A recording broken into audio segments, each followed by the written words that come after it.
In the late 1600s, huge numbers of pirate vessels, both small and large, were attacking the vast and popular trade routes of many countries.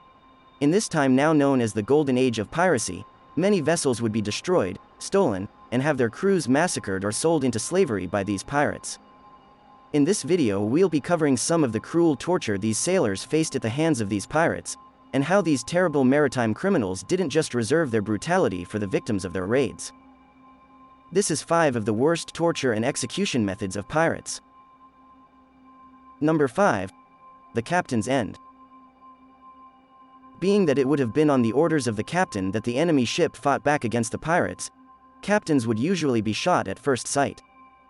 However, if there were more pirate casualties than deemed acceptable by the pirate's captain and his crew, a more methodical approach would often be taken to punish the foolish man who defiantly resisted their attack.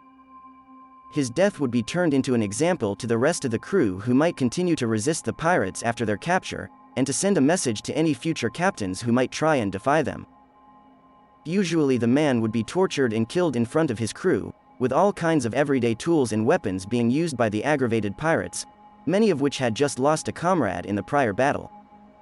One popular method used was to tie the unfortunate victim to the base of the ship's mast, and every member of the crew would take turns stabbing and chopping off parts of the captain's body, making sure to not deliver the killing blow too early, so as to prolong his suffering as long as possible.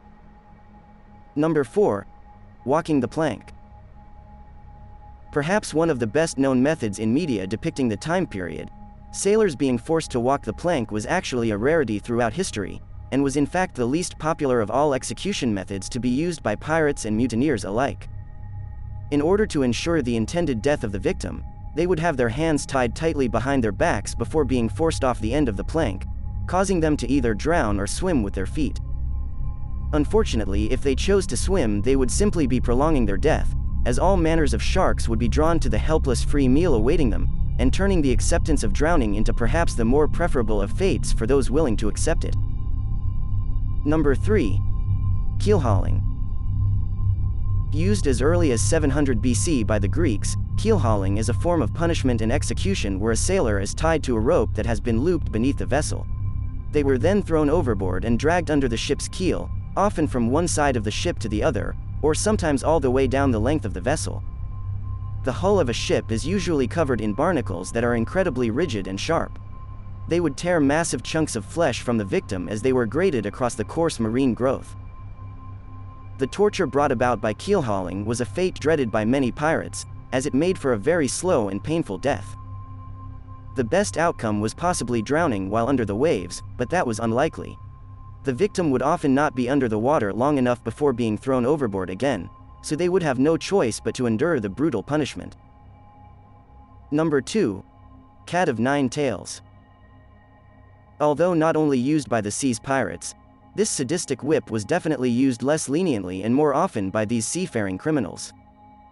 Typically used as a punishment for negligence of duties or outright disobedience, this brutal whip was used to lacerate the body of the victim in a way that a simple ordinary whip would not suffice. The thick 9 tails of the whip often had multiple knots in them traveling the entire length of each tail, with some examples even having solid lead or metal tied into the ends to cause extra damage. Though the whip was not intended to maim the victim, the outcome of this disciplinary punishment was rather effective at instilling a semblance of order in the crew's ranks. Often when the punishment was enforced, it was by a number of lashes delivered from a few different crew members. It would help to ensure that any other members might think twice before slacking on their duties or talking back to their superiors, lest it be themselves on the other end of the barbaric punishment. Number 1. Marooning. A practice used as a punishment for crewmen or even the captain of a vessel after a mutiny. Marooning is the intentional act of abandoning someone on an uninhabited island or even just a very small patch of sand.